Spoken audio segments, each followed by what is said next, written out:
আচ্ছা ভাই, যে এই আপনার এই অবৈধ লোকগুলা যে ধরতেছে, আর কি উপায় হবে বলেন?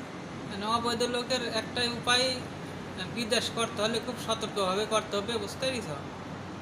আর এখন যারা বলছে যে বৈধতা দিবে, এ করবে ও করবে, এগুলা মিথ্যা কথা। এগুলা বৈধতা দিবে না। এগুলা কিছু কিছু আছে, পেট মোটা বাঙালি আছে, এরা ওই টাকা পয়সার জন্য এগুলা পাম্পট্টি মারছে।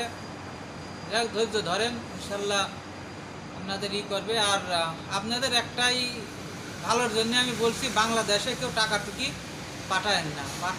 একটা করতে পারেন, ব্যাংকে টাকা না রেখে স্বর্ণ কিনতে পারেন। যদি স্বর্ণ কিনেন তাহলে আপনার বাংলাদেশের টাকার মান দিন দিন কমে যাবে। আপনি দেখবেন আর 6 মাস 1 বছর পর দেখবেন টাকার মান কোথায় যায়, আপনার স্বর্ণের দাম দিন দিন বাড়িয়ে যাচ্ছে। দেখেন, আপনাদেরও তো বিবেক বুদ্ধি আছে, বিবেক বুদ্ধি খাটায় দেখেন কি করবেন।